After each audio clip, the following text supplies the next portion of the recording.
Hello. I've got another little thought for the day for you today, but before I do that, I just want to add to Gary and Andy's thankful videos. While watching the second one, it made me think of something which we already do. My first thought was when you were talking about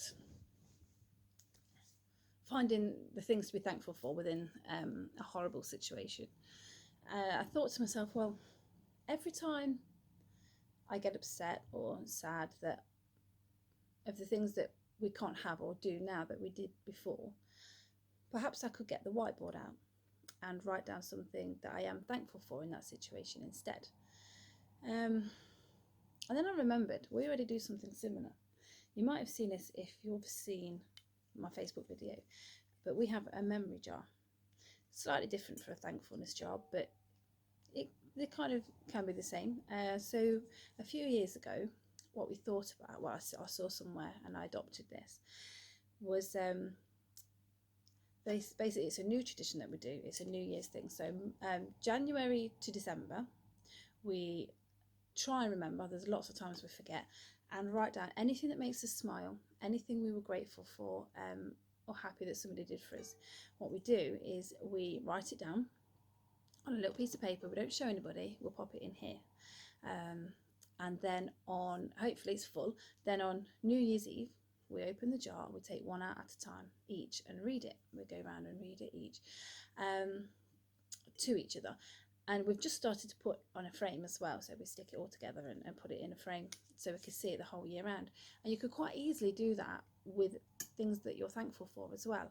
Whether it is a board, a chalkboard, a whiteboard or whatever, or you get a jam jar or something and put your memories in here, because it's the little things you forget. You need to write them down, and then obviously at the end of the year you can be thankful for them all over again, stick them on a frame, have a look at them throughout the next year coming.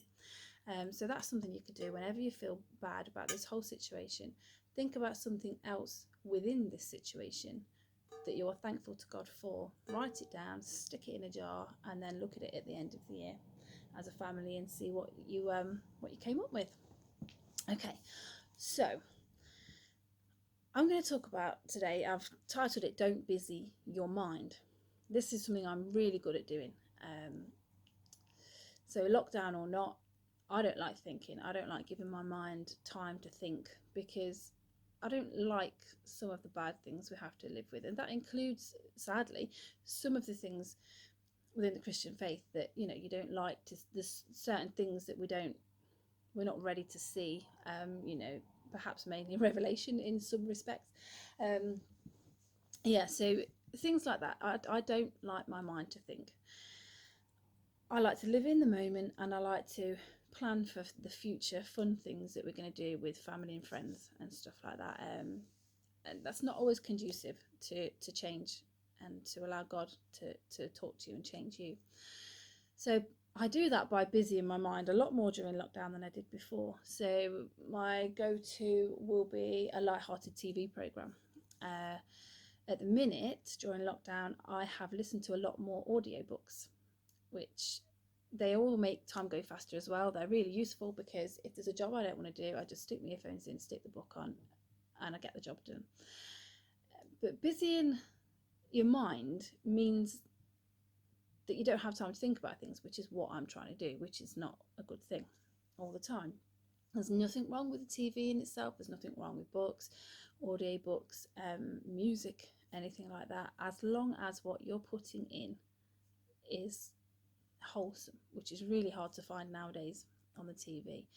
And you shouldn't be using them as a way of coping either, which I do, but I'm working on that now. Obviously I know about it, but yeah, like I say, make sure it's good things that you're putting in. Like Philippians 4:8 says, whatever is noble, whatever is right, whatever is pure, whatever is lovely, whatever is admirable, if anything is excellent or praiseworthy, think about such things.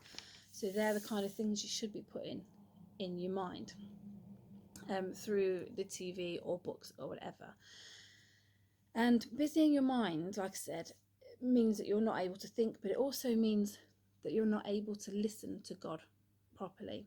You're not leaving time for him to talk to you, or for you to ask him questions, or just talk to him about anything. Nothing in particular, just anything that you talk about throughout your day. In Psalm, you have to excuse me, I've just scribbled my notes down this time. I'm usually really organised. Psalm 46 verse 10 says, "Be still and know that I am God. I will be exalted among the nations. I will be exalted in the earth." Now, I've spoken about be still before. So I'm thinking, if there's a pattern of what God's telling me, perhaps there's something I'm not listening to.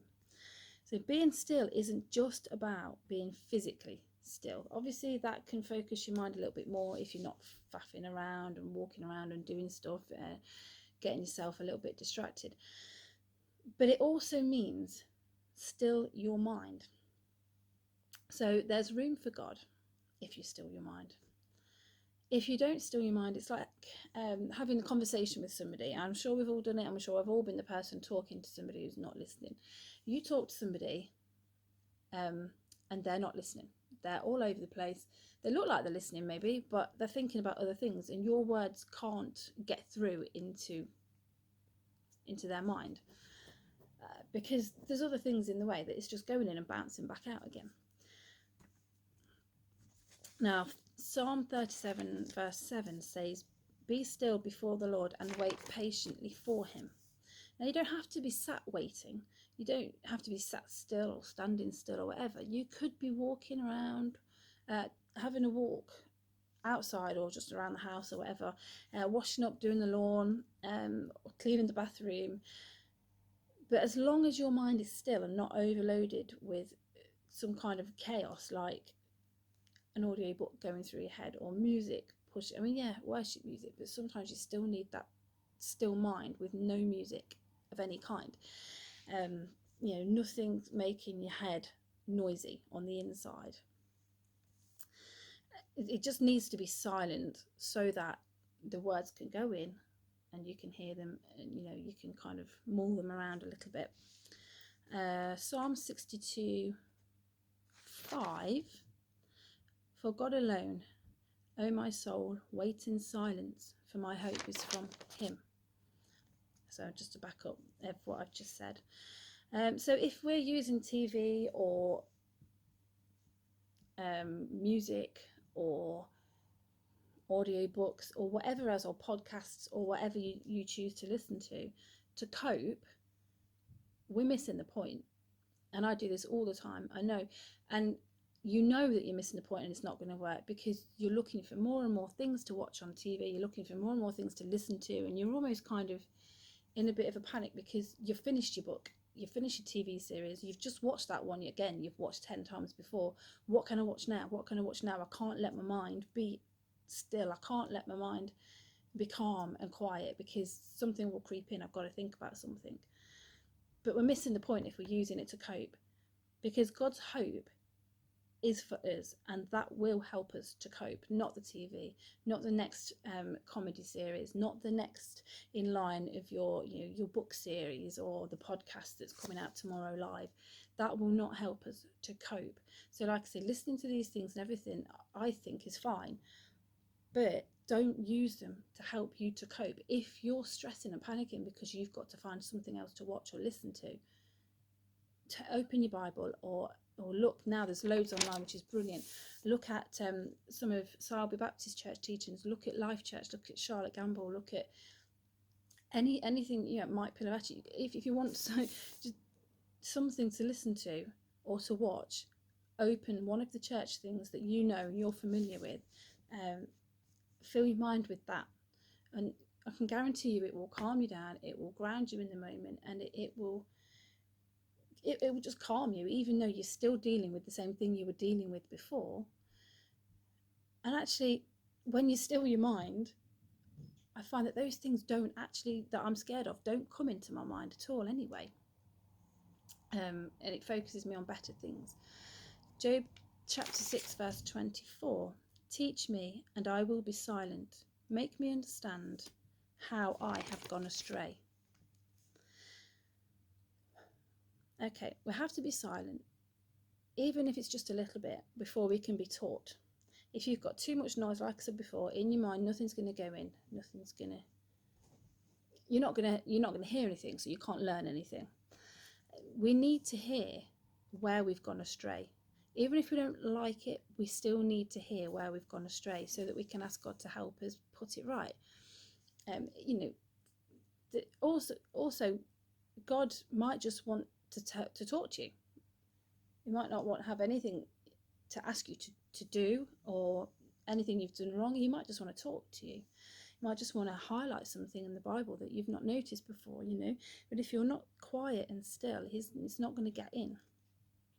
So if we want to go forwards in this time, with the time that we've been gifted, and moved forward with God, we've got to use the current situation to get closer to God. And this is a quiet time for most of us. I know some of us are extra busy, but most of us, we have got that extra time where we can be quiet.